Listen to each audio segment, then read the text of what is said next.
Doug Franz, host of the Doug Franz Unplugged podcast. Dougie, listen, I think we've all saw it. Jacoby brought a different life, different element to that Cardinals offense, and you saw some plays that kind of point exactly to that. Just one kind of set of downs in the opening series. It just kind of shows you the difference. And first of all, thanks to everybody for always watching 12 News at this hour, because we've been talking about this for 6 weeks. Yeah. Now it's finally here, and we get to look at.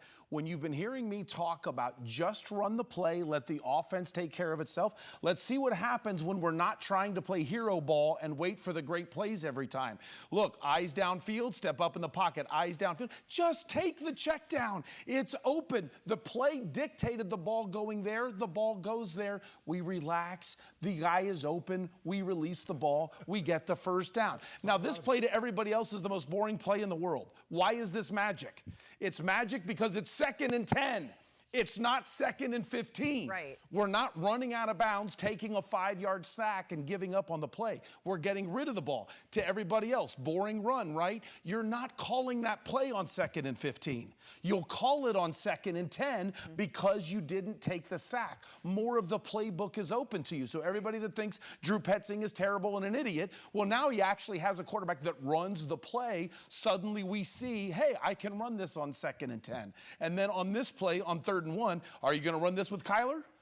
No, he's 6'6". We can get the first down. It's another part of the playbook. So this just seems like a pretty benign stretch of 4 plays, but it comes on the touchdown drive. It's the dramatic difference of a quarterback that just takes what the defense gives him versus always trying to play hero ball. And then, Doug, another thing that we saw a lot of, Jacoby completing some big-time throws on 3rd and long, 2nd and long. Look at their third down conversions. Yeah, down the field. Like when they needed a big play, when they were backed up like that, he seemed to deliver. Why? Here's why. If I stare you down, at some point Lena's going to figure out maybe she should stand in front of you to knock the pass down. If I'm looking over here, I'm moving safeties, I'm moving linebackers, and then I can complete the pass. Yes, he did a great job evading defenders as well and using his legs in opportune times. But would there be any quarterback controversy if the Cardinals had a better record coming into Indianapolis? Say they came in 3-2 or whatever that looked like. Would we be talking about, if Kyler was injured this week, a controversy? If this is like a 5-1 team that then lost a close game and they're now 5-2, no, there's no quarterback controversy. And let's be clear, the Cardinals do not think there's a quarterback controversy right now. Right. But I would answer this question, your question, with a question. Do you think the Arizona Cardinals have the talent, coaching, and staff to be a playoff team?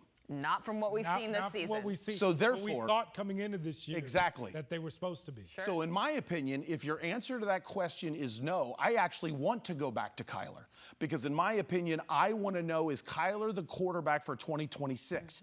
I want to see how he's going to react to actually sitting in a film room and watching the offense run correctly and see, okay, now big boy, what are you going to do? How are you going to react? If your answer was different, and if you said yes, it's a playoff team, that means they're being held back by the quarterback, and I would stick with Jacoby Brissett. And Doug, the reason we're asking these questions, I think, is because the team is 2-4 right now. Everybody's job is right now on the line. This team came in where the rebuild was over, the honeymoon was over. You upgraded the defense. You doubled down. They made the leap last year in terms of wins. And now it was a prove-it year for this whole operation. You doubled down on this entire offense. You said, I'm going to keep the guys that we got, and we're going to roll with it, and this offense is going to be better. Nothing has gone right from that standpoint. Correct. So to me, like, the controversy is across the board. People's jobs are on the line now. They should be. Because if this rebuild doesn't pick up steam, they have to go. They have to play above 700 football the rest of the way just to be in contention. The schedule picks up the back half of the year. They've known to fall apart under JG and really recent coaches in general the second half. Well, if they don't pick it up, like, this could be a disaster year for the Cardinals. Let's go with feeling, based on Jake's package, based on your eyes watching that game, and based on all of you watching the game.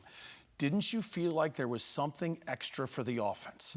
Like the rest of the players had a little bit of more belief. Maybe Kyler's a better athlete and better player than Brissett, but maybe Brissett plays quarterback better because it's about the other 10 guys and not you. Something tells me we're going to get another chance to see Jacoby. I believe so, especially with the bye coming up.